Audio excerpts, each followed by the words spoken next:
আজকে আমরা তাহলে ওয়েবের যা আছে সব আজকে শেষ করব, মেইনলি কনসেপ্টগুলো।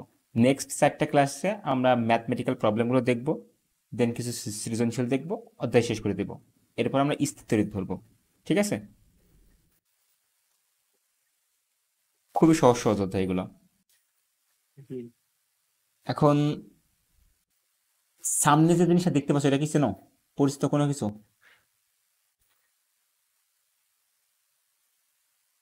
এটার সাথে পরিচিত আছো? কি এটা? স্প্রিং। স্প্রিং। স্প্রিং এর গতি জি। সমীকরণ এর টাইম পিরিয়ড বের করছিল, মানে পর্যায়কাল কি ছিল মনে আছে?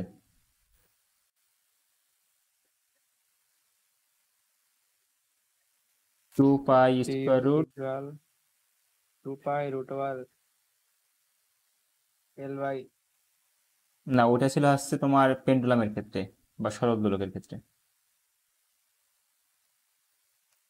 হতে পারে, এটা না প্যারানোর দরকার নেই। এটা দেখো, এটা তোমার পরীক্ষায় খুব বেশি ইম্পর্টেন্ট না, জাস্ট তোমার বইয়ে ছিল একটু পরে দিলাম। এটা লাগে না আমাদের কোনো কাজ আপাতত। বাট আমি একটা ইন্টারেস্টিং প্রশ্ন করি। ফুটবল খেলতে গেছো, ফুটবলটা পুকুরের ভিতরে পড়ে গেছে, পুকুরে কেউ নামবা না, এখন তুমি কিভাবে, এমনকি তোমার কাছে মনে করো বাস টাস নাই যাদের টেনে নিয়ে আসবে বলটা, তুমি কি করো সাধারণত এই ফুটবলটা টেনে নিয়ে আসার জন্য?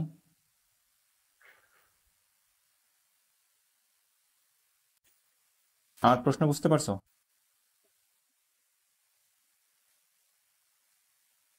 এই জি, কি করো? হেলা হেলা মারি। জি, গুড, গুড, গুড, গুড। ঢিল ফেলো, তাই তো? ঢিল ফেললে ফেললে কি হয়? ঢিল ফেললে কি হয় যে বলটা তোমার কাছে চলে আসে?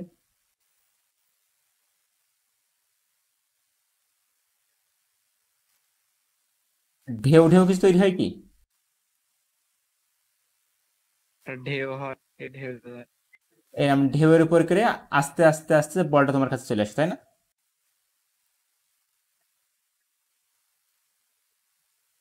জি এই ঢিল ফেলাকে আমি কি ডিস্টারবেন্স বা পানিকে তুমি ডিস্টার্ব করছো বলতে পারি? ঢিল ফেলার দ্বারা পানিকে তুমি ডিস্টার্ব করছো, এটা কি বলতে পারি?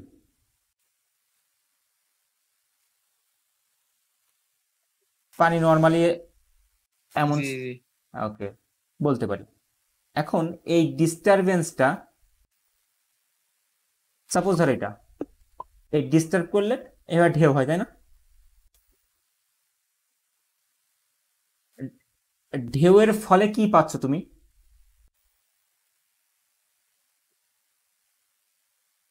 ঢেউ কি কোন একটা, মানে ঢেউর ভিতরে কোনো শক্তি আছে? ঢেউয়ের ভিতরে কি কোনো শক্তি আছে যার ফলে তুমি, যেটা থেকে শুরু করছিলাম, যে পানিতে ঢিল ফেলছো, ঢিল ফেলার ফলে বলটা তোমার কাছে আসছে, এর ফলে অবশ্যই বলের ভিতরে কোনো না কোনো শক্তি আছে।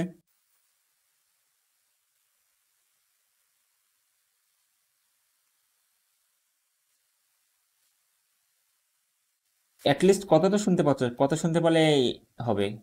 একটু অ্যান্সার দিও। জি আমি কি বলছি বুঝতে পারছো তো? জি। আচ্ছা, তাহলে এই যে শক্তিটা পেলো কোথা থেকে? ফুটবল যে তোমার কাছে আসছে, এই শক্তিটা পেলো কোথা থেকে?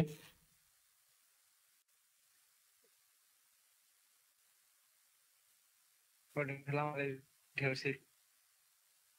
ফুটবল শক্তি পেয়েছে প্রথমত, তুমি হচ্ছে পানিতে ঢিল মারছো, তাই তো? জি। ওই ঢিলটা কি তৈরি করছে? ঢেউ তৈরি করছে। ঢেউ। আর ওই ঢেউটা কি তৈরি করছে? ঢেউর ভিতরে কি ছিল তাহলে? অবশ্যই কিছু না কিছু শক্তি ছিল। জি ওই শক্তিটা তোমার ফুটবলটাকে ঢেউয়ের দিকে নিয়ে গেছে, তাই তো? জি তাহলে আমি অবশ্যই বলতে পারি যে পানিতে ঢিল ফেলার ফলে যে ঢেউ তৈরি হয়েছে সেই ঢেউ আসলে শক্তি ক্যারি করে, বা ওই ঢেউর ভিতরে শক্তি আছে। জি। ওকে। আচ্ছা, আসলে কি পানি কি সামনের দিকে যায়? এই যে ঢেউয়ের মাধ্যমে যে পানিগুলো দেখো, এই পানির যে তলার যে কণাগুলো থাকে এইগুলো কি সামনের দিকে যায়? ভেবে দেখছো কখনো? মানে এই, তুমি এভাবে চিন্তা করো, এই জায়গায় একটা তলে পানি আছে, এই তলের উপরে এমন জি। পানির কণাগুলো আছে। যখন ঢেউ তৈরি হয় তখন এই পানির কণাগুলো কি সামনের দিকে চলে যায়? যাই। আচ্ছা, আসলে যায় না। তুমি যখন এটাকে অবজার্ভ করবা, তোমার কাছে মনে হবে আসলে যে ঢেউয়ের সাথে সাথে পানি যাচ্ছে। যেমন দেখো, একটা স্প্রিং, আমরা স্প্রিং এর মোশন সাহায্যে দেখি। এই মোশনটা দেখো, দেখে কি মনে হচ্ছে? একটা ঢেউ সামনের দিকে যাচ্ছে মনে হচ্ছে না? সামনের দিকে যাচ্ছে। কিন্তু আসলে প্রত্যেকটা কণা কোন জায়গায়, তার নিজের জায়গায় কি করছে? জাস্ট কাঁপছে। কিন্তু ওই কণাটা কি সামনের দিকে যাচ্ছে? না, না। এই সিমিলার কাজ হয় এই পানির ওয়েভের ক্ষেত্রে।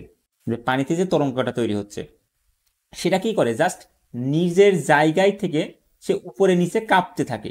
সে কিন্তু সামনের দিকে কখনোই যায় না। হালকা যায়, সারফেস টেনশনের ক্ষেত্রে হালকা যায়, আমরা এগুলো আপাতত ডিসকাস করছি না। বাট তোমার ক্ষেত্রে জাস্ট মাথায় রেখো যে পানির কণা কি করে, তার নিজের অবস্থানে থেকে উপরে নিচে কাঁপতে থাকে।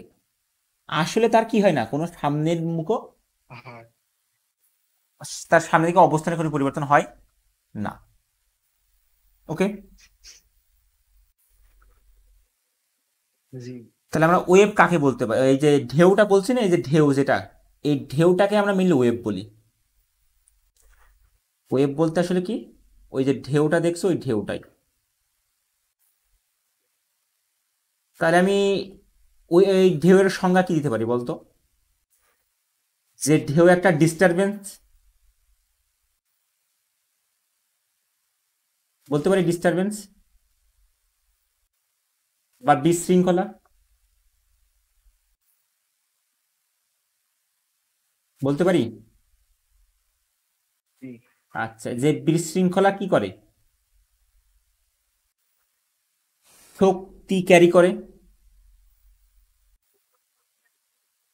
জি। কিন্তু ম্যাটার, মানে ওই যে পদার্থ যেগুলো আছে, যে অণুগুলো আছে, অণুর কি অবস্থানে পরিবর্তন করে? না। অণুর অবস্থানের পরিবর্তন হয় না। এটাই তোমার ওয়েভের সংজ্ঞা বা তরঙ্গের সংজ্ঞা। এই ওয়েভ মানে আসলে কি? তরঙ্গ। অণুর অবস্থানের পরিবর্তন হয় না। এবার জরুরি বিষয়টা, এই যে ওয়েভটা তৈরি হয়েছে কার ফলে দেখো তো? এই নিচের এটা তো একটা ওয়েভ, এটা ঢেউ না? জি। তাহলে এটা অবশ্যই একটা কি, তরঙ্গ বা ওয়েভ।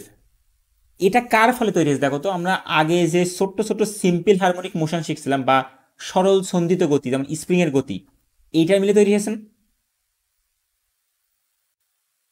জি। তাহলে আমি কি বলতে পারি তরঙ্গ আসলে সৃষ্টি হয় কার ফলে? সরল সন্ধিত গতির ফলে। যদি একটা সরল সন্ধিত গতি দেখি, মানে একটা দেখি, তাহলে সেটা সরল সন্ধিত গতি। কিন্তু অনেকগুলো যদি পর্যায়ক্রমে দেখি, তখন সেটা আমার কাছে কি মনে হবে? ওয়েভ মনে হবে বা তরঙ্গ মনে হবে। আমার কথা এত যদি বুঝতে অসুবিধা আছে কিনা বলো?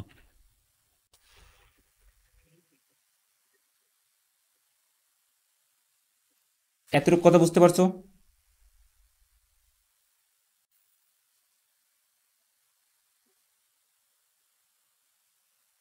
জি। ওকে। এখন এই তরঙ্গকে আমরা আবার মানে দুই ভাগে ভাগ করতে পারি। এই যে স্প্রিংটা দেখছো না, আসে আগে আরো সহজ জায়গায় আসি। এই যে তুমি ঢিল ফেললে, ঢিল ফেলার ফলে এমন ঢেউ তৈরি করে সামনের দিকে গেল, এই ঢেউটা হয়েছে কি? ঢেউটা হয়েছে কি?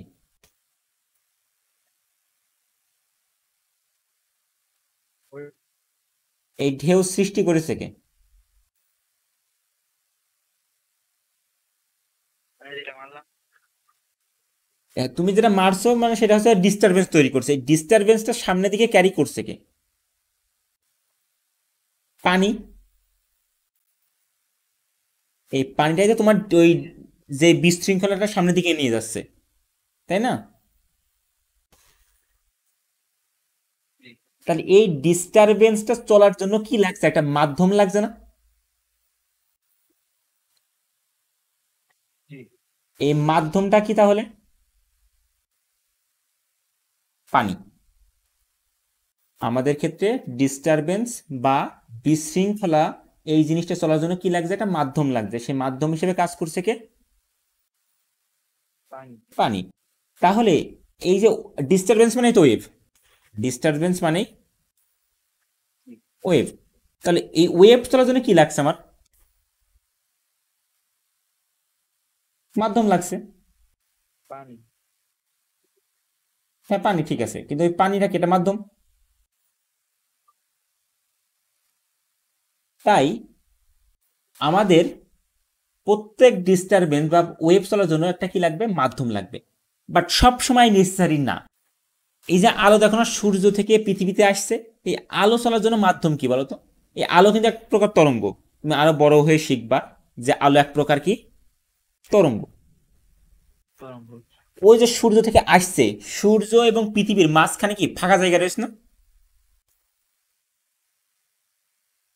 একসময় মনে করা হয়তো এই ফাঁকা জায়গায় আসলে ফাঁকা নাই, এই জায়গায় এক ধরনের পদার্থ আছে, সেটাকে বলা হয় ইথার নামে ধরা হয়তো অনেক আগে, এখন না 100 বছর আগে।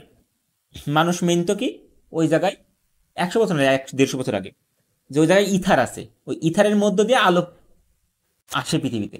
কারণ আলো এক প্রকার তরঙ্গ, আর তরঙ্গ হলে কি লাগবে? মাধ্যম লাগবে। আর মাধ্যম হিসেবে কে কাজ করছে আলোর ক্ষেত্রে? ইথার।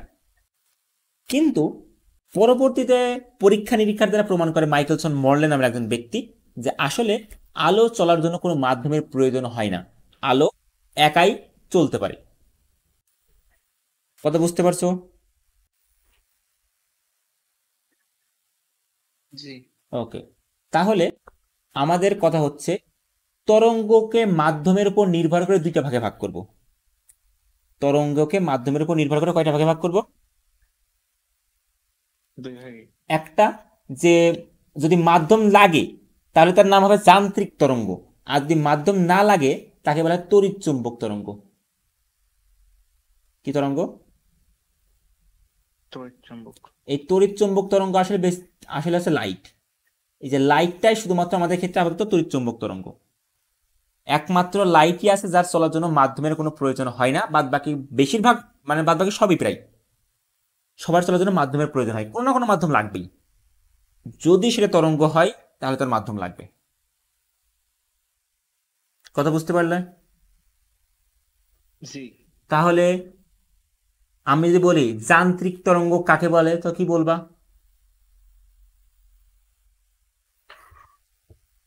যান্ত্রিক তরঙ্গ আপনার আছে মাধ্যম লাগে না। লাগে।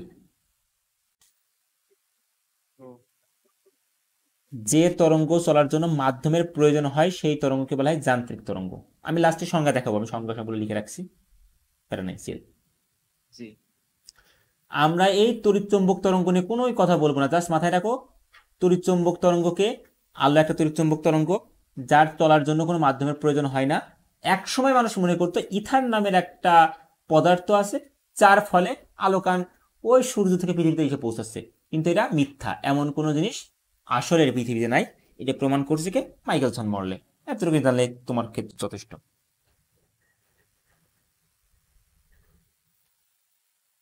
এতটুকু আমি ক্লিয়ার করতে জি পারছি? জি ওকে গুড। তাহলে এবার এসো, এই যে স্প্রিংটা দেখছো, স্প্রিং এর গতিকার না দেখে আমরা পানির কাছে আসি, ছবি দেখতে পাচ্ছ? জি একটা পানি ফোঁটা ফেললাম, তাহলে কি হলো? দেখো তো ঢেউ কয়টা হয়েছে? একটা। একটা।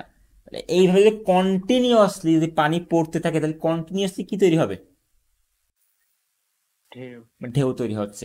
আর এই ঢেউটাকে আমরা কি বলবো? ওয়েভ। ওয়েভ। গুড। এখন এখানে প্রশ্ন হচ্ছে আমার ঢেউটা কোন দিকে যাচ্ছে দেখো তো।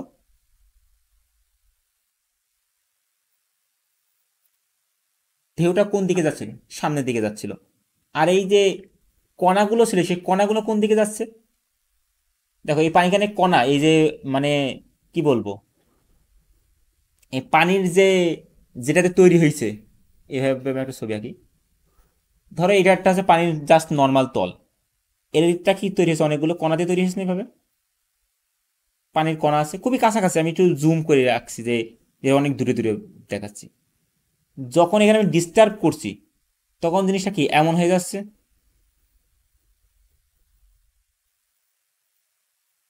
তখন এই কণা কি এই জায়গায়, এই কণা এই জায়গায়, এইটা এই জায়গায়, এইটা এই জায়গায়, এইটা এই জায়গায়, এইটা এই জায়গায়, এটা এই জায়গায়, এটা এইভাবে এসে আছে। এখন কিছুক্ষণ পরে কি হবে, এই কণাখান কি নিচের দিকে চলে আসবে না? জি এই নিচের গুলো কি হবে, এইগুলো উপরের দিকে যাবে। জি কিন্তু তরঙ্গ, যেটাকে আমরা ওয়েভ বা তরঙ্গ বলছি, সেটা কোন দিকে যাচ্ছে পানির ক্ষেত্রে? সামনের দিকে। আর পানির কণাগুলো কোন দিকে যাচ্ছে? উপরে নিচে, উপরে নিচে, তাই না? জি তাহলে এই যে ওয়েভের দিক, এই যে ওয়েভের দিক সামনের দিকে, আর এই কণার দিক উপরের দিকে, এদের মধ্যবর্তী কোন কয় ডিগ্রি দেখো তো।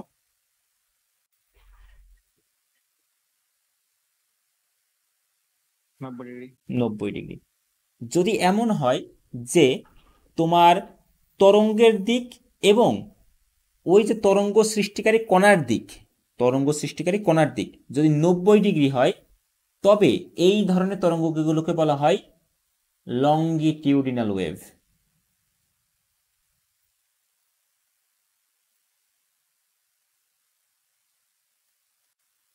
কি তরঙ্গ?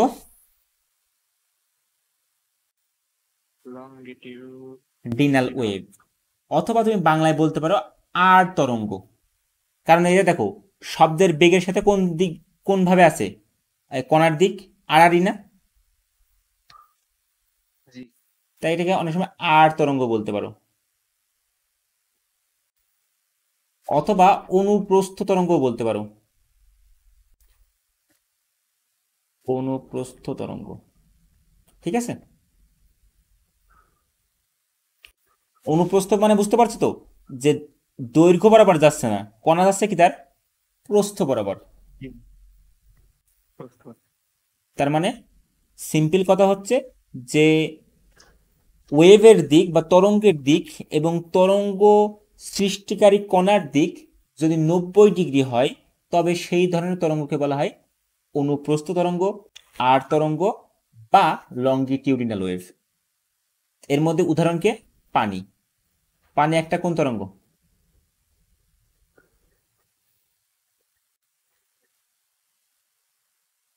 অনুপ্রস্থ। অনুপ্রস্থ তরঙ্গ। এই একইভাবে আলো আছে না, আলোটাও হচ্ছে অনুপ্রস্থ তরঙ্গ। তুমি আলো যদি তরঙ্গটা দেখো, নেটে সার্চ দিয়ে বা আমি তোমাকে দেখাই, জিনিসটা অনেকটা এমন হয়। ঠিক আছে, এখানে দুইটা ফিল্ড থাকে, একটা ইলেকট্রিক ফিল্ড, একটা ম্যাগনেটিক ফিল্ড। এগুলো নিয়ে কাহিনী না করাই ভালো। আর একটা এই হয়ে থাকে। এখানে দুইটা মানে দুইটা ক্ষেত্র থাকে আসলে। জাস্ট জেনে রাখো যে আলো একটা কি তরঙ্গ, অনুপ্রস্থ তরঙ্গ। এগুলো এমসিকিউতে কাজে লাগতে পারে। বুঝতে পারছো? জি এখন আমরা স্প্রিং এর একটা গতি দেখি তো। স্প্রিং এর গতি তো দেখলামই, আরো একটা দেখি। একটা স্প্রিংকে তুমি সামনের দিকে ঠেলে দিছো, দিতেই পারো। জি দিলে কি হয় দেখো তো, স্প্রিং দেখো তো একবার সংকোচন হচ্ছে, মানে অণুগুলো কাছাকাছি আসছে, আবার দূরে দূরে চলতে আসছে না? জি তাহলে দেখো, একটু যদি খেয়াল করো, এই কণাগুলো তরঙ্গ দিক কোন দিকে, সামনের দিকে? এতে কোনো সন্দেহ আছে? হ্যাঁ, এখানে এখানে তোমার প্রশ্ন আসতে পারে, ভাই এটা তরঙ্গ হতে গেলে না ঢেউ হওয়া লাগবে। ঢেউ কি হয়েছে? না। ঢেউ হওয়া নেসেসারি না। ঢেউ হওয়া নেসেসারি কোনো বিষয় না। তোমার তরঙ্গর বৈশিষ্ট্য হচ্ছে তুমি একটা ডিস্টারবেন্স তৈরি করবা, সেটা সামনের দিকে এনার্জিকে পাস করা লাগবে। ঠিক আছে? এবং জি। আরো বড় হলে শিখবা এর কিছু আরো কিছু বৈশিষ্ট্য আছে, এখন ওগুলো শুনলেও বুঝবা না। অনেক সমীকরণ টমীকরণ পাবা, এটাকে সাইন ওয়েভের দ্বারা প্রকাশ করা হয়, অনেক কিছু পাবা, এখন দরকার নেই আপাতত তোমাদের। তুমি জাস্ট দেখো এই কণাগুলো কি হচ্ছে।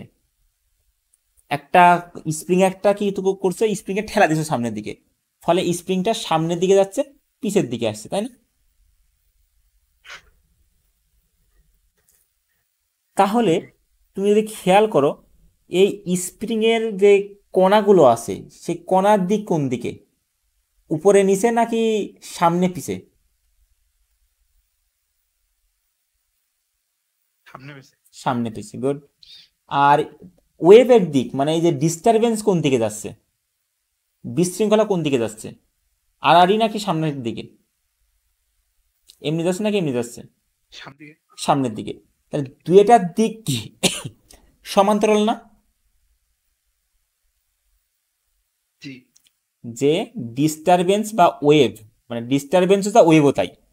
তাহলে ওয়েভও যেদিকে যাচ্ছে, ওয়েভের পার্টিকেল মানে ওয়েভ সৃষ্টিকারী যে কণাগুলো আছে সেগুলো হচ্ছে এই যে ভর যেগুলো দেখতে পাচ্ছ, বা ওয়েভ, সরি স্প্রিং দেখতে পাচ্ছ, এদের দুইটার দিক কি একই দিক, বা সমান্তরাল দিক বললে ভালো হয়। যদি এমন কোনো কিছু হয় সেটাকে আমরা বলি হচ্ছে অনুদৈর্ঘ্য তরঙ্গ। কারণ এটা কোন বরাবর চলছে?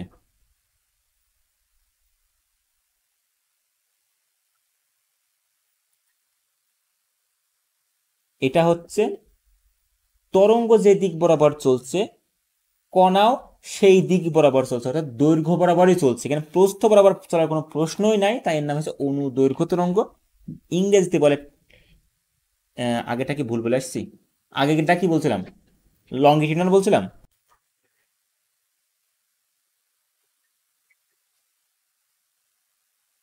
আগেরটা কি বলছিলাম, লঙ্গিটিউডাল না ট্রান্সভার্স বলছিলাম, মনে আছে কি?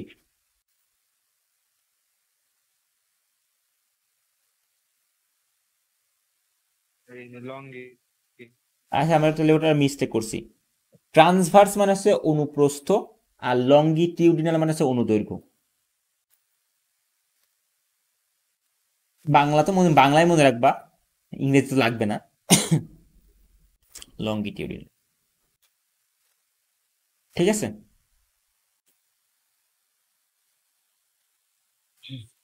তো তরঙ্গের এই বিষয়গুলো কি বুঝতে পারছো?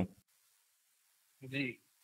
তাহলে আমরা বলতে পারি মাধ্যমের কণার কম্পনের দিকের উপর নির্ভর করে তরঙ্গকে দুই ভাগে ভাগ করা হয়। মাধ্যমের যে কণাগুলো আছে, এই কণার কম্পনের দিকের উপর নির্ভর করে তরঙ্গকে দুই ভাগে ভাগ করি। একটা হচ্ছে অনুদৈর্ঘ্য তরঙ্গ, আর একটা হচ্ছে অনুপ্রস্থ তরঙ্গ। অনুপ্রস্থ তরঙ্গ কি কি দেখলাম, একটা হচ্ছে লাইট, একটা হচ্ছে পানিতে যে তরঙ্গ তৈরি হচ্ছে এগুলা। আর অনুদৈর্ঘ্য তরঙ্গ কি, স্প্রিংকে যখন সামনের দিকে ধাক্কা দেব তখন যে তরঙ্গটা হচ্ছে সেটা হচ্ছে অনুদৈর্ঘ্য তরঙ্গ। এখন আর কি এমন কোনো ওয়েভ আছে যেটাকে আমরা অনুদৈর্ঘ্য বলতে পারি?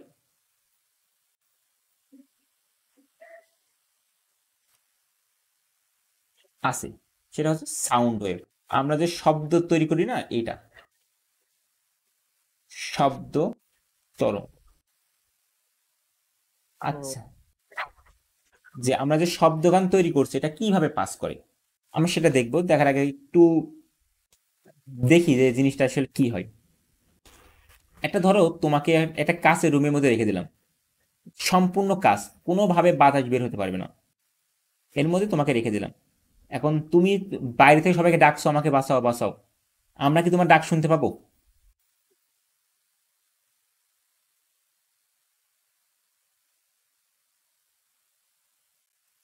এই রুমটাকে সিল করা, কোনো শুনতে পাবো কেন পারবো না?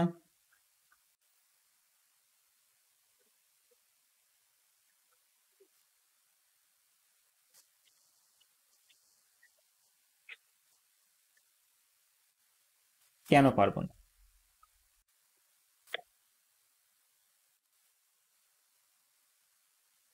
দরজা আটকানো থাকবে।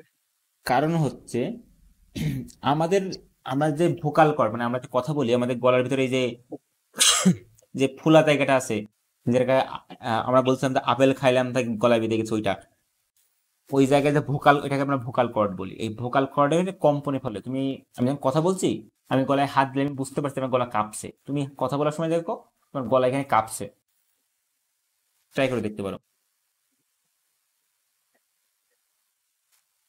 এই যে গলার এখানে কাঁপছে, এই কাঁপার ফলে কি হচ্ছে, এখানে শব্দ তৈরি হচ্ছে, ওই শব্দটা কি হচ্ছে, বাতাসকে কাঁপাচ্ছে। তোমার সামনে বাতাস আছে না, আমরা তো বাতাসের ভিতরেই থাকি, নাকি আমরা বাতাসের বাইরে থাকি?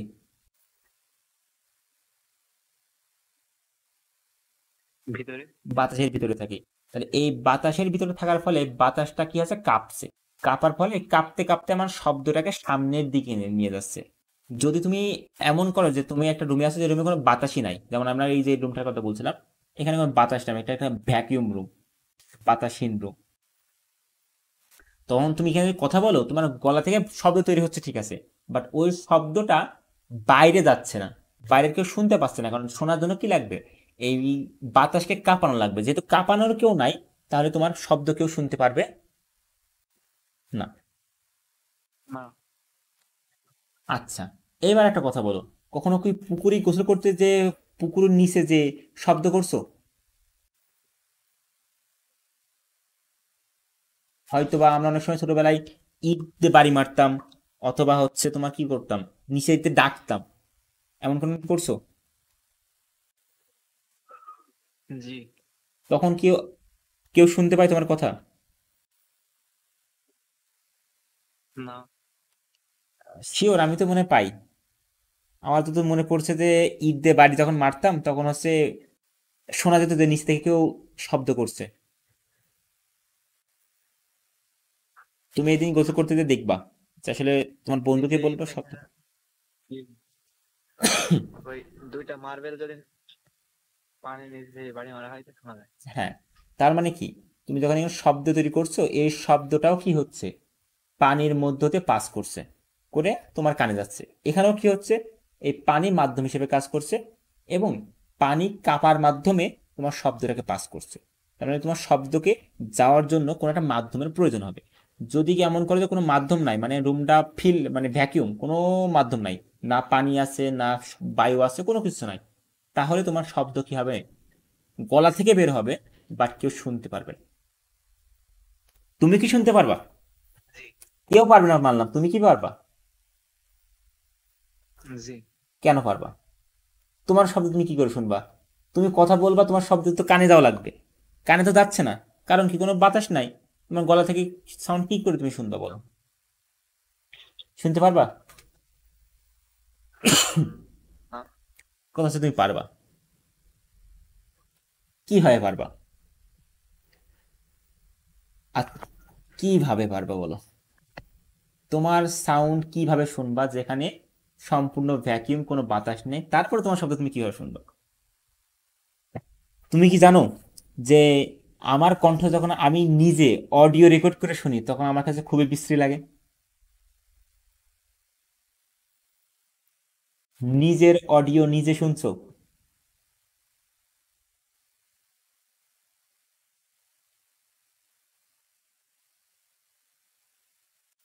আমার কথা বুঝতে পারছো? জি। মানে তোমার সাউন্ড তুমি অডিও করছো, করে সেটা তুমি নিজেই শুনছো, তোমার কাছে কেমন লাগে? একটু খারাপ। খারাপ লাগে? কেন এমন লাগে বলো তো? এটা সবারই লাগে, এটা তোমার একা না, সবার। তুমি বলো ভাই আমি এত খারাপ কথা বলি, আমার তো মনে হয় না, আমার কণ্ঠটা আমি খুবই সুন্দর শুনি, কিন্তু অডিও করলে এমন হয় কেন? এমন মনে হয়।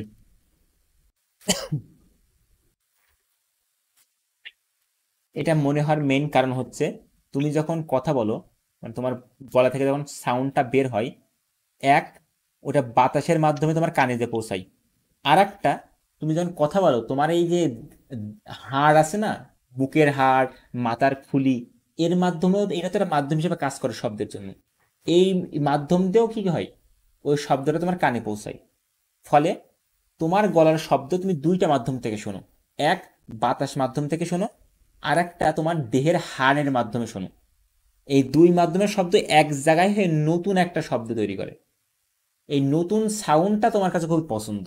কিন্তু ওই যে যেটা তোমার শুধু বায়ু মাধ্যমের শব্দ, যেটা ফোনে রেকর্ড করছে বা তোমার সামনের লোক তোমার কণ্ঠ শুনছে, সেটা খুবই বিশ্রী লাগে।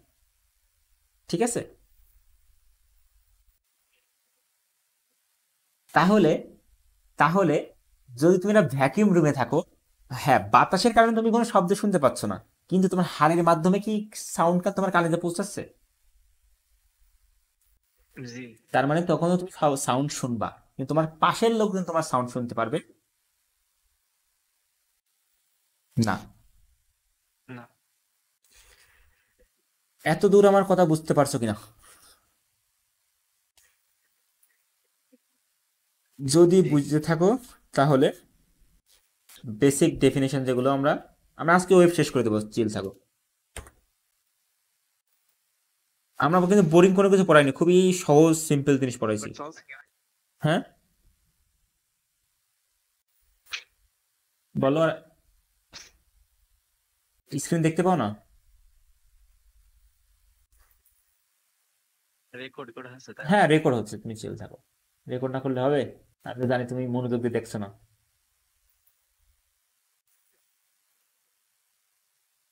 তো রেকর্ডই সম্ভব। রেকর্ডিং সম্পদ, আচ্ছা। এখন কি স্ক্রিন দেখতে পাও?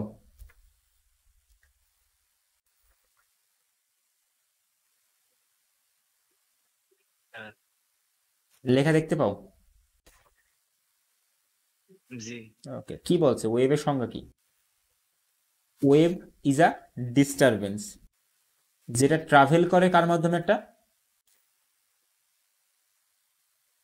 মিডিয়াম। মিডিয়াম মানে কি? মাধ্যম। মিডিয়াম। যেটা ট্রান্সপোর্ট করে মানে কি? পরিবহন করে। কি পরিবহন করে? এনার্জি। এটা আর একটা শব্দ লেখা যায়, এটা মোমেন্টামও ক্যারি করে, কারণ এনার্জির সাথে মোমেন্টামের সম্পর্ক আছে। পি স্কোয়ার ভাগ টু এম, কাইনেটিক এনার্জি সমান সূত্র পড়ছে এটা, মনে করে কিনা দেখো। জি জি, গতিশক্তি আর তাহলে এখানে ভরবেগের মধ্যে জি, তাহলে এর একটা সম্পর্ক আছে। তাহলে এনার্জি থাকা মানে সেখানে ভরবেগও আছে, তার মানে ভরবেগও ট্রান্সপোর্ট করে from one point to another point, মানে এক বিন্দু থেকে আর এক বিন্দুতে এনার্জি ট্রান্সফার করে উইদাউট ট্রান্সপোর্ট অফ ম্যাটার, মানে ম্যাটারের বা পদার্থের কোনো কি করে না, স্থানান্তর করে না। এটা আমরা বুদ্ধিকে আসছে আগে থেকে।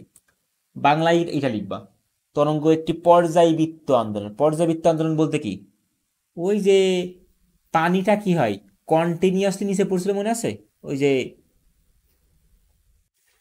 আমরা যে অ্যানিমেশনটা দেখলাম, যে একটা পানি ফোঁটা পড়লে কি হয়, একটা ওয়েভ তৈরি করে।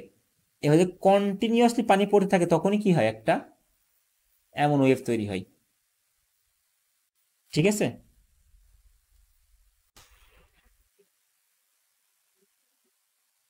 কথা শুনতে পাও? জি। ওকে। কিন্তু মাধ্যমের কণাগুলোর নিজেদের অবস্থানের পরিবর্তন করে না, তাকে তরঙ্গ বলে। এই সংজ্ঞাটা কিন্তু মুখস্থ চাই। ওকে, জি। নেক্সট। জি। মাধ্যমের উপর নির্ভর করে তরঙ্গ কয় প্রকার? দুই প্রকার, যান্ত্রিক তরঙ্গ, তড়িৎচুম্বক তরঙ্গ। মাধ্যমের কণাগুলোর উপর নির্ভর করে জি। অনুপ্রস্থ তরঙ্গ, অনুদৈর্ঘ্য তরঙ্গ।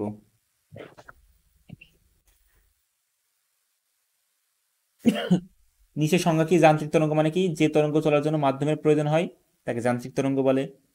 যে তরঙ্গ চলার জন্য মাধ্যমের প্রয়োজন হয় না তাকে তড়িৎচুম্বক তরঙ্গ বলে। যে তরঙ্গ মাধ্যমের কণাগুলো তরঙ্গের গতির দিকের সাথে সমকোণে থাকে, সমকোণ মানে কয় ডিগ্রি? 90 ডিগ্রি। 90 ডিগ্রি। সেটাকে কি বলে? অনুপ্রস্থ তরঙ্গ। অনুদৈর্ঘ্য কি? গতির দিকের সমান্তরালে কম্পিত হয়, তাকে বলা হয় অনুদৈর্ঘ্য তরঙ্গ। বুঝতে কোনো অসুবিধা আছে?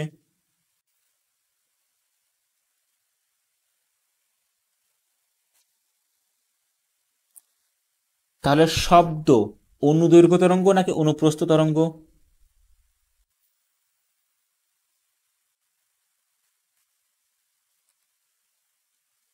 শব্দ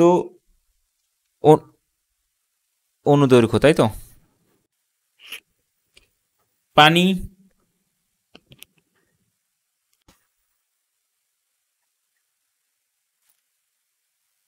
পানি কোন তরঙ্গ?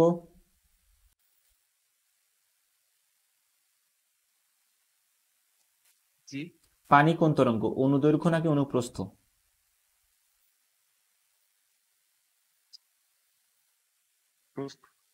অনুপ্রস্থ তরঙ্গ, গুড। তাহলে বেসিক সংজ্ঞাগুলো তুমি পড়ে নিবা। ওকে,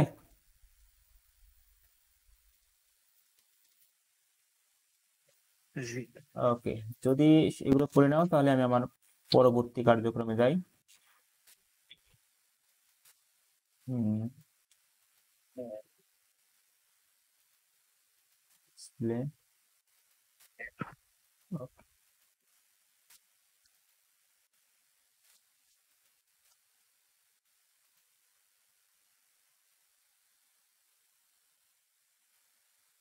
এই যে আমি শব্দ তরঙ্গের কথা বললাম না, শব্দ তরঙ্গ অনেকটা এমন দেখতে হবে যে তুমি যদি হচ্ছে এখানে একটু খেয়াল করো, জি। আমরা কথা যখন বলি। এর হ্যাঁ বলো। এর মধ্যে মানে গাড়ি আছে দেখ, জি জি এরকম তুলে যা। জি জি, এটা তাহলে কোন তরঙ্গ হবে? এটা শব্দ তরঙ্গ। যে আমরা একটা কথা বলি, এই তরঙ্গটা এইভাবে সামনের দিকে আগায়। ঠিক আছে, এখানে দেখো এই লাল লাল একটা রেখা আছে আর সবুজ রেখাটা আছে, এরা বোঝাচ্ছে যে রেখাটা দেখো সামনের দিকে যাচ্ছে, পিছের দিকে যাচ্ছে, কিন্তু আসলে কি সামনের দিকে সম্পূর্ণ চলে যাচ্ছে?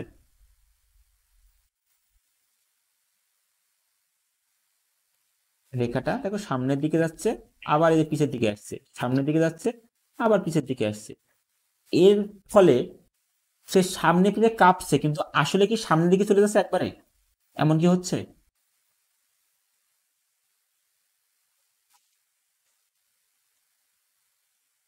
না না। এমন কিন্তু হচ্ছে না। আর এটাই হচ্ছে তরঙ্গের বৈশিষ্ট্য, যে এটা কখনোই মাধ্যমের কণার একেবারে কি করবে না, সম্পূর্ণ স্থানান্তর করবে না, এটা জাস্ট সামনে পিছে কাঁপবে। এই সেম কাহিনী আমাদের বাতাসের ক্ষেত্রেও হচ্ছে। আর এই যে দেখো, এটা কি করছে দেখো তো, কণাগুলো সামনে পিছে এসে এক জায়গায় দেখো অনেকগুলো দাগ আছে, এক জায়গায় দেখো ফাঁকা জায়গা আছে, তাই না? এই যে যেই জায়গায় ফাঁকা, এটাকে আমরা বলি হচ্ছে প্রসারণ। আর যে জায়গায় অনেকগুলো এক জায়গায়, সেটাকে বলি সংকোচন। তাহলে এই যে আমাদের শব্দটা যাচ্ছে কার ফলে? একটা সংকোচন এবং প্রসারণের ফলে। সংকোচন প্রসারণ, সংকোচন প্রসারণ, এইভাবে আমাদের শব্দটা সামনের দিকে আগাই যাচ্ছে। ঠিক আছে, জি। ওকে, গুড। এতটুকু বুঝলাম। তারপরে এই যে আরেকটু বড় হলে যখন কলেজে উঠবে তখন দেখাবো আসলে এটা কিভাবে এটার সাথে তুলনা করা হয়। এই যে সংকোচন এবং প্রসারণের ফলে যেটা তৈরি হয় সেটা আসলে কি, একটা সাইন ওয়েভ। এটা আমরা সাইন ওয়েভ বা এই যে সাইন তো চেনো, সাইন থিটা কস থিটা, জি। আসলে সাইন, এটা হচ্ছে সাইন থিটার গ্রাফ। এই যে গ্রাফটা দেখছো না, এটা হচ্ছে সাইন থিটার গ্রাফ। এটা তোমরা আরো বড় হলে শিখবা, এটাকে আমরা সাইন থিটার গ্রাফ বলি, বা তুমি কস থিটার গ্রাফও বলতে পারো, দুইটা সেম গ্রাফ। এবং এই যত রকম তরঙ্গ আছে, এই সব তরঙ্গকে আমরা সাইন এবং কসের মাধ্যমে প্রকাশ করতে পারি। ঠিক আছে, জি। তাই তোমার দেখতে মনে হচ্ছে যে আসলে ভাই এখানে তো কোনো ঢেউ তো আমি খুঁজে পাচ্ছি না। তুমি ঢেউ খুঁজে পাচ্ছ না, ঠিক আছে, কিন্তু এটাকে তুমি এইভাবে প্রকাশ করতে পারবে। এবং আমি তুমি বড় হলে শিখবা, কলেজে উঠলে, এখন দরকার নেই আপাতত। তুমি যা জেনে রাখো যে যখন এটা সংকোচন অবস্থায় থাকে, যখন এটা কি অবস্থায়, সংকুচিত অবস্থায় থাকে, তখন এই টপ পয়েন্টটা সৃষ্টি করে। দেখো ঢেউ সামনের দিকে যাচ্ছে, টপ পয়েন্টটা দেখো সামনের দিকে যাচ্ছে, দেখতে পাচ্ছ? আর যত এরা পরস্পর থেকে দূরে থাকবে, আমি যদি একটা পজ করি, ম্যাক্সিমাম যখন দূরে থাকবে, দেখো এই পয়েন্টে এসে, এই পয়েন্টে দেখো সবচেয়ে বেশি দূরে দূরে আছে এই কম্পিত কণাগুলো। এই কণাগুলো যদি সবচেয়ে দূরে আসে, তাই এইটাকে সবচেয়ে নিচের বিন্দু ধরা হয়। এই আমরা স্প্রিং এর ক্ষেত্রে আমরা সাম্যাবস্থানের কথা বলছিলাম, মনে আছে?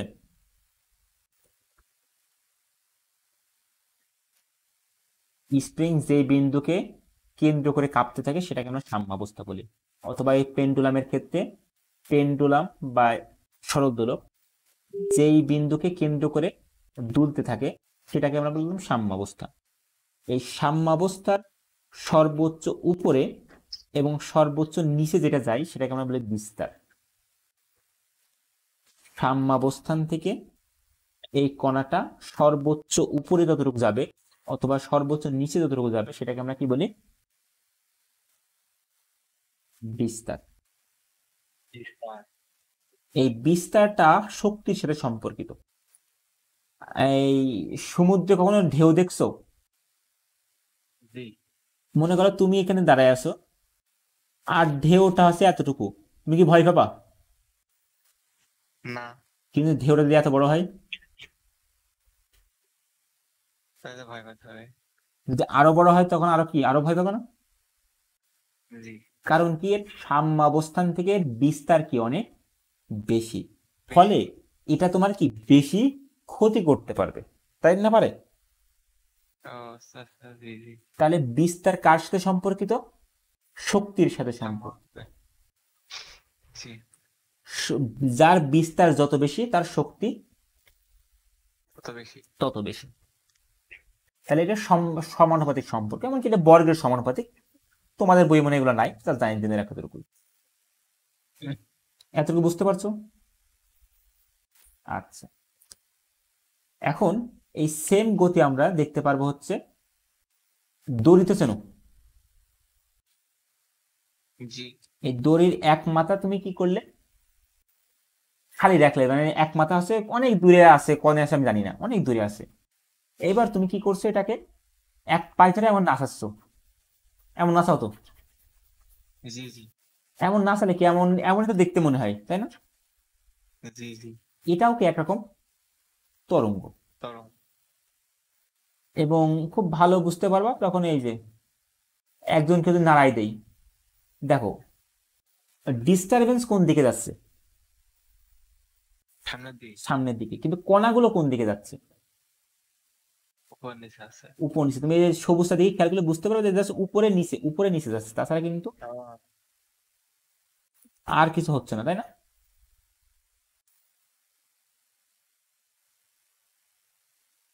আশা করি তুমি বুঝতে পারছো আমার কথা।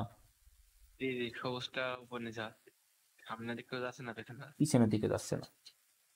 গুড। এখন তুমি যদি খেয়াল করো, এটা নর্মাল মোশন। আমি যদি এই যে যে কণাটা ছিল, যেটা আমি হাত দিয়ে নাড়াচ্ছিলাম, এইটা আমি যত ফাস্ট নাড়াবো তত কি হবে, তাড়াতাড়ি কম্পিত হবে না? জি, দেখো আমি এইভাবে যদি নড়ে আস্তে আস্তে, তাহলে আমি 1 সেকেন্ডে, আমি আরেকটা শব্দ তোমার মনে একটু মনে করাই নিয়ে আসি, সেটা হচ্ছে ফ্রিকুয়েন্সির কথা মনে আছে হয়তো বা, যেটাকে আমরা কম্পাঙ্ক বলতাম। জি জি। কম্পাঙ্ক মানে কি ছিল? এই একটি পূর্ণ দোলন নিতে যে সময় লাগে তাকে বলতাম পর্যায়কাল। জি আর 1 সেকেন্ডে যতগুলো পূর্ণ দোলন নেই তাকে বলতাম কম্পাঙ্ক, তাই না? জি আচ্ছা, তাহলে আমি যদি 1 সেকেন্ডে অনেকগুলো পাক নিই, তুমি যদি একটা বৃত্তাকার মোশনের কথা খেয়াল করো, বৃত্তাকার গতি, এই বৃত্তাকার গতি, এই জায়গায় কণাখান আছে, এই সম্পূর্ণটা পাক নিতে যদি 1 সেকেন্ড সময় লাগে, এক পাক নিতে 1 সেকেন্ড সময় লাগে, তাহলে কম্পাঙ্ক কত? 1। এক এক যদি 1 সেকেন্ডে 5 বার পাক নিয়ে, তাহলে এই কম্পাঙ্ক কত? 10। 5, 1 সেকেন্ডে 5 মানে 5, মানে 1 সেকেন্ডে যতটা পূর্ণ কম্পন সৃষ্টি করবে তাকে বলে কম্পাঙ্ক। ঠিক আছে? জি জি তাহলে তুমি যদি খেয়াল করো, জি এই নিচে দেখো একটা বৃত্তাকার গতি দেখতে পাচ্ছ নিচে, এই যে যেটাকে ঘোরাচ্ছে, তাই না? এই যে এই জায়গায় জি আমি যদি একটা কালি দেখাই, এই কোণাটা দিকে খেয়াল করো, এই কোণাটা চলে যাচ্ছে সেখানে বারবার। জি জি তাহলে এই আচ্ছা কোণাটা, হ্যাঁ, এই কোণাটা যদি ফার্স্ট ঘুরে তাহলে এই কোণাটাও কি হবে, ফার্স্ট ঘুরবে। তুমি যদি জি তাহলে এটার সাথে কি কম্পাঙ্কের সম্পর্ক আছে না, যে এটা যদি যত ফাস্ট ঘুরছে এটা তত ফাস্ট ঘুরছে, মানে এইটা তত ফাস্ট কাঁপাচ্ছে। নর্মাল মোড দেখো এমন। জি এখন ফ্রিকোয়েন্সি আমি কমাই দিচ্ছি, এখানে এখন ফ্রিকোয়েন্সির নাম লেখা আছে। আমি একটা আপাতত অফ করে দিলাম, দিয়ে আমি ফ্রিকোয়েন্সি মানে কমাই দিলাম। সাপোজ এটা কত দেব,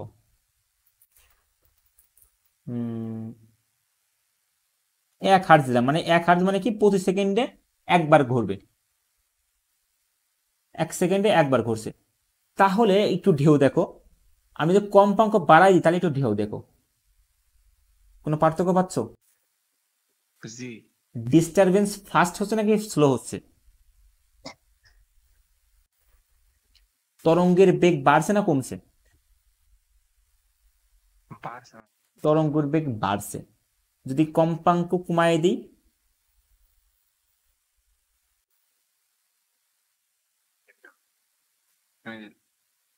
তরঙ্গের বেগ কি কমে যাচ্ছে? না তরঙ্গের বেগ বাড়েও নি কমেও নি, কিন্তু তোমার দেখতে মনে হয়েছে কি, তোমার চোখে মনে হচ্ছে যে না, ফ্রিকোয়েন্সি বাড়াই দিলে সেটা অনেক ফাস্ট যাচ্ছে, বাট না, তোমার এই যে কণাটা খুব ফাস্ট মানে আসছে, এই যে ইন্ডিভিজুয়াল যে কণাগুলো আছে এইগুলো কি আছে অনেক ফাস্ট আপ ডাউন করছে, বাট ওভারঅল যে মোশন আছে সামনের দিকে, এই মোশনে কোনো পরিবর্তন হয় না। এই যে সামনের দিকে যেই বেগটা হবে এটা নির্ভর করে দড়ির উপর বা মাধ্যমের উপর। এই যে এটাকে আমরা বলি তরঙ্গ বেগ, এই তরঙ্গ বেগ কার উপর নির্ভর করে?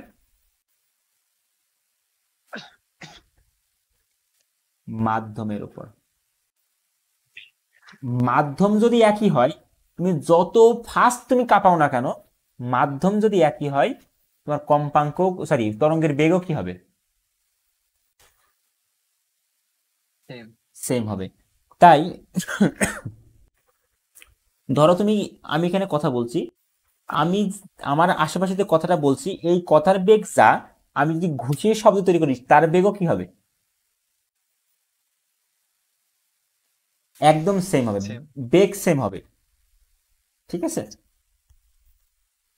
কারণ জি আমি দুইটা কোন জায়গায় কথা বলি, বাতাসে, বাতাসে দুইটা শব্দ বাতাসে, যেহেতু বাতাসে বাতাসে একই তাহলে শব্দের বেগও একই হবে। কিন্তু আমি যদি একটা পানির মধ্যে করি আর একটা যদি বাতাসে করি তাহলে দুটো কি বেগ বেগ এক হবে? না না, কারণ কারণ কি, মাধ্যম ভিন্ন তো বেগ ভিন্ন। মাধ্যম ভিন্ন হলে কি ভিন্ন হবে? বিগ ভিন বেগ ভিন্ন হবে। আমার কথা মানে বুঝতে পারছো এতটুকু? মোটামুটি ওকে, আর একটু বোঝো। তাহলে এই যে কি বলে, যখন আমরা কম্পাঙ্ক বাড়াচ্ছি তখন তো কিছু না কিছু তো হচ্ছে, আমরা দেখতে পাচ্ছি আস্তে আস্তে চলছে, কম্পাঙ্ক বাড়াই দিলে কিছু একটা তো ঢেউ ঢেউ তো বাড়ছে কিছু একটা, তাই না? জি এইবার আসবে আমাদের এর সাথে সম্পর্কিত একটা জিনিস, সেটা হচ্ছে তরঙ্গ দৈর্ঘ্য। কি জিনিস? তরঙ্গ তরঙ্গ তরঙ্গ দৈর্ঘ্য।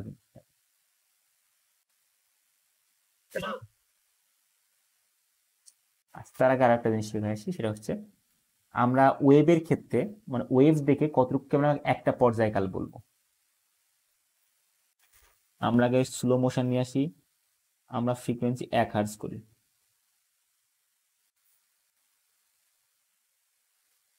এবার গতির একটু খেয়াল করি, এটাও 1 বানায়।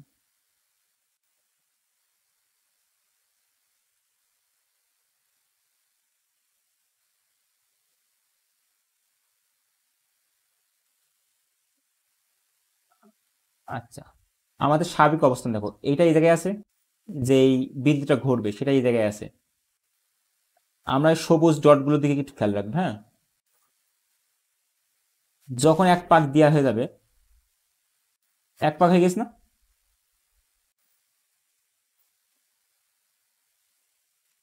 তুমি কি আসো? আজকে মানে এটা সমস্যা হয়েছে। আচ্ছা, কথা তো শুনতে পাওনি মেবি। না। আচ্ছা, তাহলে আমরা আরেকটু খেয়াল করি, যেটা আমি তোমাকে বোঝাতে চাচ্ছিলাম, সেটা হচ্ছে আমরা কম্পাঙ্ক এক রাখছি, খুব মনোযোগ দিয়ে একটু খেয়াল করবে, এটা বোঝার দরকার। কম্পাঙ্ক এক, এই অ্যামপ্লিটিউড মানে বিস্তার, আর কম্পাঙ্ক ফ্রিকোয়েন্সি মানে কম্পাঙ্ক। আমরা কোনো ড্যাম্পিং রাখবো না, টেনশন হাই থাকবে, ওকে। এই যে দেখো, এই যে যেটাকে আমরা বৃত্তাকার গতির একটা ডট বলছিলাম, এই ডটটা দিকে খেয়াল করবে, হ্যাঁ। জি। এই ডটটা যখন একবার ঘুরে আবার এই জায়গায় আসবে, তখন দেখবা এই জায়গায় কি তৈরি হয়। হ্যাঁ, একটু স্লো মোশন নিয়ে আসতে হবে। উপরে উঠছে, জায়গায় চলে এসছে, এসছে কিনা? জি। জি। একটা কম্পাঙ্ক তৈরি করতে, এখানে যখন একটা কম্পাঙ্ক ফুল নিছে, মানে ফ্রিকোয়েন্সি কত? এক। ফ্রিকোয়েন্সি এক বলছে বলে আমরা বলি টাইম পিরিয়ড এক। একটা পূর্ণ কম্পন নিতে যে সময় লেগেছে সেটা, বা একটা পূর্ণ কম্পন নিয়েছে, এটা একটা পূর্ণ কম্পন সম্পূর্ণ করছে, যে সময় লাগবে সেটা।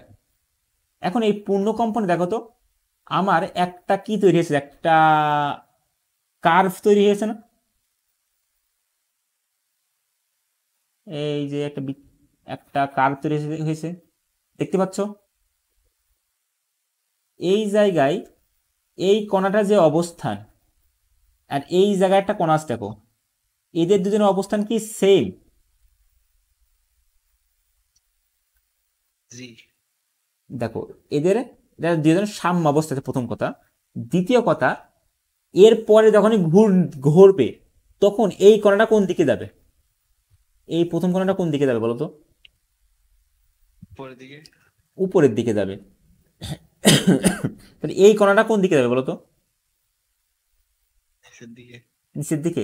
আমার মনে হয় উপর দিকে যাওয়ার কথা, দেখি আমরা আস্তে আস্তে বাড়াই, দেখো তো কোন দিকে যাচ্ছে, কোন দিকে গিয়েছে। পরের দিকে। তাহলে এ যেমন ব্যবহার করছে, এও কি একই রকম ব্যবহার করছে? করছে কিনা? জি। তাহলে আমি কি বলতে পারি এরা দুইজন একই অবস্থায় আছে, মানে এ যা করছে এও একদম এক্স্যাক্টলি কি করছে, সেম বিহেভ করছে, বলতে পারি? জি। তাই এদেরকে আমরা বলি এরা দুজন একই দশায় আছে। কিসে আছে? দশা মানে কি অবস্থা, মানে তো দশা খারাপ, দশা মানে আসলে অবস্থা বোঝায়। জি। এরা একই অবস্থায় আছে। আর এই যে একই অবস্থায় আছে না, এই একই অবস্থায় থাকা কণা দুটোর মধ্যবর্তী যে দূরত্ব, একই অবস্থায় থাকা একই অবস্থায় থাকা কণাদ্বয়ের মধ্যবর্তী যে দূরত্ব, তাকে বলা হয় তরঙ্গ দৈর্ঘ্য। কথা বুঝতে পারছো? তো একই অবস্থায় থাকা কণাদ্বয়ের মধ্যবর্তী দূরত্বকে বলা হয় কি?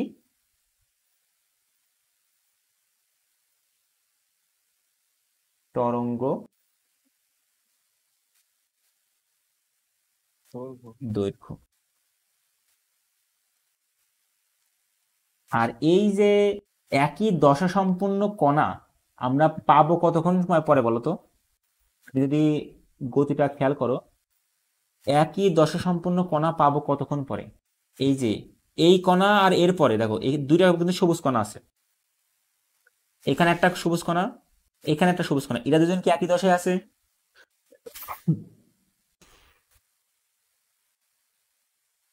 এটা দুজন কি একই দশায় আছে?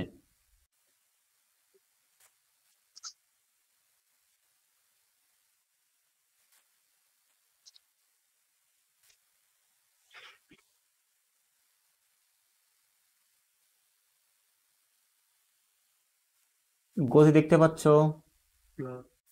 কথা শুনতে পাচ্ছ? হ্যালো? জি জি এবার শোনা যাচ্ছে। আমি বলছি দেখো এখানে সবুজ কণা কিন্তু 5টা আছে। 1টা 2টা 3টা 4টা 5 6টা আছে। এই যে প্রথমটা দ্বিতীয়টা কি একই দশায় আছে?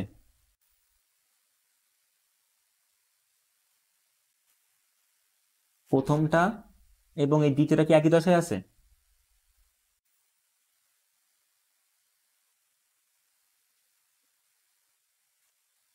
হ্যালো?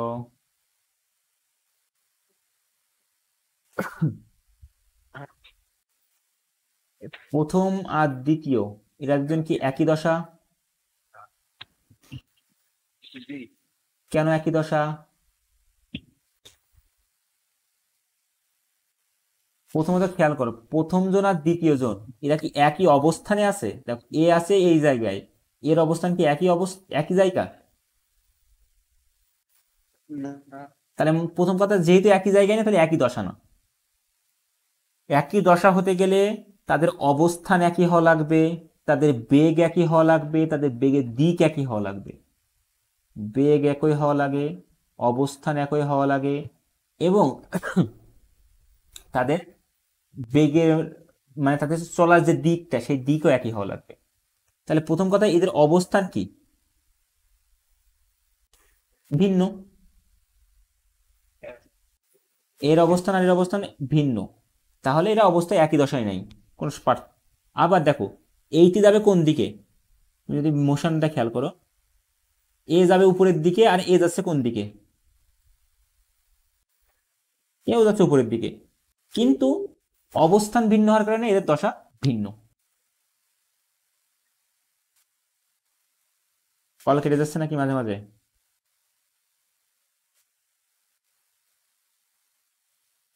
Hello hello? দেখা আপনাদের। ওকে। জি জি এইবার দেখো আর একটা জিনিস, এই কণা, এই কলম করি, এই কণা আর এই কণা এরা দুজন কি একই দশায় আছে? না কেন না? অবস্থান তো একই। কারণ তা ও একেবারে অবস্থান একই হলে আপনার দিকও দেখতে হবে, দেখো এ যাবে নিচের দিকে আর ও দেখে যাবে উপরের দিকে, তাই না গিয়েছে? জি জি যেহেতু দিক ভিন্ন তাই এরাও কিনা একই দশায় না। না কত ক্লিয়ার? Clear okay. ঘুম আসছে নাকি? না না ওকে, আমি ফ্রিকোয়েন্সি 2 হার্টজ করে দিলাম, ঠিক আছে? 2 হার্টজ করলে দেখি কি হয়। রিস্টার্ট। ওকে,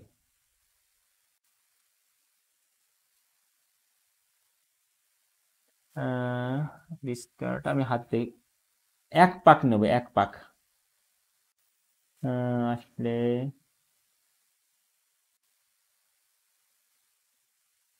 এই আগের জায়গায় ফ্রিকোয়েন্সি তখন বাড়াই দিয়েছে, তখন দেখো তো জিনিসটা কি হলো। ফ্রিকোয়েন্সি বাড়াই দিলে কি ল্যামডার মান কমে গেছে?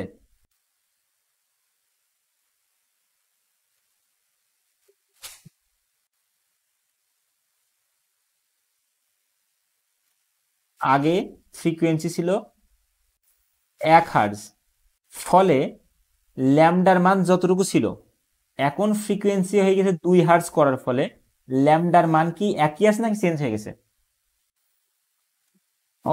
দেখতে পাচ্ছ যে ল্যামডার মান কি হয়ে গেছে, আগে ছিল এখান থেকে এই পর্যন্ত, এখন কি হয়ে গেছে এখান থেকে এই পর্যন্ত, মানে ল্যামডার মান কমে গেছে।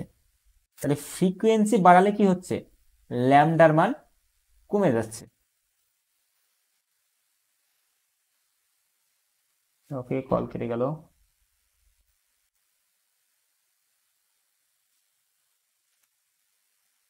নেটের সমস্যা।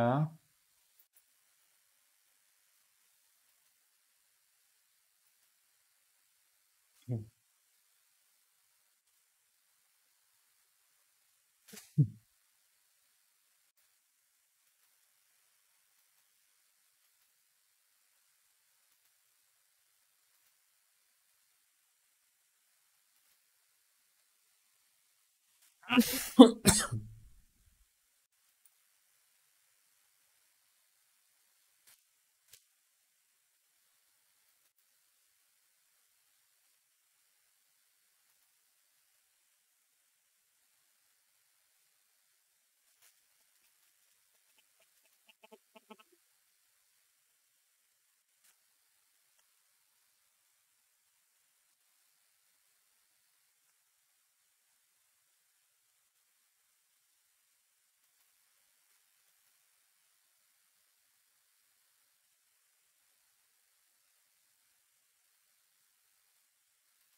ওকে, আমি এটা কমপ্লিট করে নিই, কারণ হয়তো আমি আর ক্লাস, সো আমি আজকে আমাদের যতটুকু জানার দরকার আমি এটা ক্লিয়ার করে এটা। তাহলে দেখো আমি কি পাচ্ছি, আমি যখন এখানে ফ্রিকোয়েন্সি বাড়াচ্ছি, যখন ফ্রিকোয়েন্সি বাড়াচ্ছে তখন ল্যামডার মান কি হচ্ছে, কমে যাচ্ছে। ফ্রিকোয়েন্সি বাড়ালে ল্যামডার মান কমে যাচ্ছে। আর ফ্রিকোয়েন্সি তোমার কার উপর নির্ভর করছে দেখো তো, কি বলো?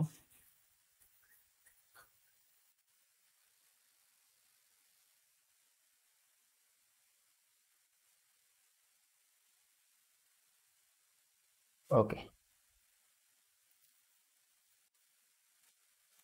তাহলে দেখো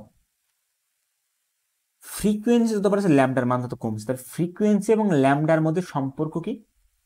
ফ্রিকোয়েন্সি এবং ল্যামডার মধ্যে ব্যস্তানুপাতিক সম্পর্ক। ফ্রিকোয়েন্সির সাথে ল্যামডার সম্পর্ক কেমন? ব্যস্তানুপাতিক। এটা একটু মাথায় রাখবা। ওকে, আর এই ফ্রিকোয়েন্সিটা কার উপর নির্ভর করছে দেখো, ফ্রিকোয়েন্সি কোনো একটা ওয়েভের ফ্রিকোয়েন্সি বা কম্পাঙ্ক এটা নির্ধারণ করে কে ওটাকে চালাচ্ছে বা কে ওটাকে ঘোরাচ্ছে। তার মানে এটা সোর্স ইন্ডিপেন্ডেন্ট। এটা SOURC, সোর্স বা কি বলা যায় এটা বাংলা কি বলে, যে কর্তার উপর নির্ভর করে, যে ওটাকে চালাচ্ছে। সোর্স এর উপর নির্ভর করে, সোর্সের ফ্রিকোয়েন্সি যত তোমার ওয়েভের ফ্রিকোয়েন্সিও ঠিক তত হবে। এবং মাথায় রাখবা সোর্স ভিন্ন হলে তার কম্পাঙ্ক ভিন্ন হবে, সোর্স একই হলে কম্পাঙ্ক একই হবে। যেমন একটা উদাহরণ দিই, ধরো একটা ইট দ্বারা তুমি শব্দ তৈরি করছো, দুটো ইটকে বাড়ি দিচ্ছ, দেওয়ার ফলে একটা শব্দ তৈরি হয়েছে। এই শব্দটা যদি প্রথমে ধরো এটা বাতাস মাধ্যম, এটা হচ্ছে পানি মাধ্যম, তাহলে এই যে ইটের শব্দটা বাতাস মাধ্যমে যেই বেগে চলবে পানি মাধ্যমে ভিন্ন বেগে চলবে, কারণ মাধ্যম ভিন্ন তো বেগ ভিন্ন। ঠিক আছে, খুবই সিম্পল হিসাব। এখন জিনিসটা যদি এমন না হয়, এমন হইলো, আমি এগুলো কিন্তু ম্যাথমেটিক্যাল প্রবলেম লাগবে। ধরো একটা ইট এখানে আছে, এদের টুকা লাগলে, আবার এমন হচ্ছে যে এখানে আরো বড় বড় দুইটা ইট আছে, এদের মধ্যে টুকা লাগলে, ফলে এদের টুকার ফল যে কম্পাঙ্ক, এর কম্পাঙ্ক অবশ্যই কি হবে, ভিন্ন হবে। কারণ কি, দুইটা ভিন্ন বস্তু, দুইটা ভিন্ন সিস্টেম ভিন্ন হয়ে গেলে তোমার কম্পাঙ্ক ভিন্ন হয়ে যাবে। এ মাধ্যম কি, উই ডোন্ট কেয়ার। কম্পাঙ্ক কখনো মাধ্যমের উপর নির্ভর করে না, কম্পাঙ্ক নির্ভর করে সোর্সের উপর, বা যে মাধ্যম থেকে সৃষ্টি, যে মানে যে শব্দ সৃষ্টি করেছে তার উপরে, তার কম্পাঙ্কের উপর। ঠিক আছে, তো কম্পাঙ্ক নির্ভর করে সোর্সের উপরে, মাধ্যমের উপরে না। আর বেগ নির্ভর করে মাধ্যমের উপরে, সোর্সের উপরে না। খুবই সিম্পল কথা, এগুলো একটু মাথায় রাখবা। যদি মাথায় রাখতে পারো তাহলে এর পরবর্তী যে বিষয়টা আসবে সেটা হচ্ছে এই যে বেগে চলছে ওয়েভটা, এই যে তরঙ্গটা বা ডিস্টারবেন্স যে বেগে চলছে, এই বেগের সাথে একটা সম্পর্ক আছে। কার সম্পর্ক? বেগের সাথে কম্পাঙ্কের এবং ল্যামডার, এদের তিনজনের একটা সম্পর্ক আছে। সেই সম্পর্ক হচ্ছে ভি সমান এফ ল্যামডা। এটা কিভাবে আসছে প্রশ্ন আসছে, ভাই ভি সমান এফ ল্যামডা কিভাবে হলো? দেখো, আচ্ছা, প্রথম কথা তোমার জানা উচিত যে এফ সমান কি, অন ভাগ টি। এফ সমান কি, অন ভাগ টি। আর আমরা বলে আসলাম আরেকটু আগে যে একটা পূর্ণ কম্পন তৈরি করতে যে সময় লাগে তাকে পর্যায়কাল বলে, যেটাকে টি বলে। একটা পূর্ণ কম্পন সৃষ্টি করতে যে সময় লাগে তাকে পর্যায়কাল বলে। আর এক পর্যায়কালে আমরা দেখতে পাচ্ছিলাম যে বস্তুর দুইটা কণা কি থাকে, একই দশায় থাকে। তার মানে একই দশা সম্পূর্ণ হতে সময় কি লাগে, একই লাগে। একই দশা সম্পন্ন হতে সময় কেমন লাগে, একই সময় লাগে। একই দশা সম্পন্ন কণাদ্বয়ের মধ্যবর্তী সময়ের পার্থক্য কত, এক পর্যায়কাল। একই দশা সম্পন্ন দুইটি কণার মধ্যবর্তী সময়, একই দশা সম্পন্ন দুইটি কণার মধ্যবর্তী সময় কত, এক পর্যায়কাল। তার মানে আমরা বলতে পারি ল্যামডা পথ চলতে, ল্যামডা পথ চলতে আমার সময় লাগে কত, এক পর্যায়কাল। এক ল্যামডা চলতে সময় লাগে এক পর্যায়কাল, এক ল্যামডা চলতে সময় লাগে এক পর্যায়কাল। এটা মাথায় রাখতে হবে, এক ল্যামডা চলতে সময় লাগে এক পর্যায়কাল, তাই না? আচ্ছা, তাহলে আমি দৃষ্টিতে এইভাবে লিখি যে টি সময়ে ল্যামডা পথ চলে। টি সময়ে এই ওয়েভটা বা ডিস্টারবেন্সটা এই জায়গায় একই দশায় আসে। কয় সময় পরে, টি সময় পরে। টি সময় পরে এই জায়গায় যে ডিস্টারবেন্স তৈরি ছিল সেটা ল্যামডা মিটার দূরে আসে, ল্যামডা মিটার দূরে ডিস্টারবেন্স আসে, ল্যামডা মিটার দূরে ডিস্টারবেন্স আসে কতটুকু সময় পরে, টি সময় পরে। তাহলে এক সেকেন্ড সময়ে সেটা কতটুকু ডিস্টারবেন্স যাবে, সেটা হচ্ছে ল্যামডা বাই টি পথ যাবে। ঠিক আছে, এক সেকেন্ডে যাবে। আর তোমার মনে থাকা উচিত যে ল্যামডা একটা কি ডিস্টেন্স বা ডিসপ্লেসমেন্ট, যাই বলো, ডিস্টেন্স বা ডিসপ্লেসমেন্ট হতে পারে। এই ল্যামডা বাই টি আসলে কি, এটা হচ্ছে দেখো তো উপরে কি পথ ভাগ নিচেই কি আছে সময়, বা এস ভাগ টি। এস ভাগ টি কার সাথে রিলেটেড, বেগের সাথে রিলেটেড। তাহলে এই এক সেকেন্ডে যতটুকু পথ চলছে সেটাকে আসলে বলা হয় বেগ। ল্যামডা বাই টি আসলে কি, ল্যামডা বাই টি আসলে তো বেগ। কার বেগ, ওয়েভের বেগ বা তরঙ্গের বেগ। কথা হচ্ছে তরঙ্গের বেগ কি হবে, তরঙ্গের বেগ হবে ভি সমান ল্যামডা ভাগ টি। আর এখানে ভি সমান তাহলে কি লেখা যায়, ভি সমান লেখা যায় ল্যামডা আর ওয়ান ভাগটি, ওয়ান ভাগটি আছে না, এই যে ল্যামডা ইন্টু ওয়ান ভাগটি, ল্যামডা ওয়ান ভাগটিকে লেখা যায় কি ফ্রিকোয়েন্সি, যেটা আমরা এখান থেকে আসলাম, যেটা আমরা আগে পড়ে আসছি। তাহলে ভি সমান আমরা কি পাচ্ছি, ভি সমান পাচ্ছি এফ ল্যামডা। এটা খুবই ইম্পর্টেন্ট একটা ফর্মুলা, যেটাতে আমরা অসংখ্য ম্যাথ করব। সো ভি সমান এফ ল্যামডা। এফটা কি, এফটা হচ্ছে তরঙ্গের বেগ, এফ হচ্ছে তরঙ্গের বেগ, যেটা কার উপর নির্ভর করে, যেটা মাধ্যমের উপর নির্ভর করে। এফটা কি, এফটা হচ্ছে কম্পাঙ্ক। কার কম্পাঙ্ক, এটা হচ্ছে সোর্সের কম্পাঙ্ক। সোর্সের কম্পাঙ্ক মানে সোর্সের উপর নির্ভর করে, সোর্স ভিন্ন হলে কম্পাঙ্ক ভিন্ন, কম্পাঙ্ক মাধ্যমের উপর নির্ভর করে, মাধ্যম যাহাই হোক কম্পাঙ্ক সেম হবে। আর ল্যামডা কি, ল্যামডা হচ্ছে এদের ফলে সৃষ্ট কোনো একটা বিষয়, ঠিক আছে। এবং ল্যামডা এবং এফ এর মধ্যে সম্পর্ক কি, ল্যামডা বাড়লে এফ এর মান কমবে, ল্যামডা বাড়লে এফ এর মান কমবে। এটা ব্যস্ততার সম্পর্ক, যেটা আমরা এখান থেকে আসছি। খুবই সিম্পল বিষয়, এইগুলো তোমার জানা থাকা লাগবে আগামী ক্লাসের জন্য। এবং আরেকটা জিনিস জানানো দরকার, বাট ব্যাপার নেই, এরপরে আমরা জানবো আস্তে আস্তে। সো আজকে এই পর্যন্তই, আমাদের ক্লাস আপাতত এই পর্যন্ত রাখি।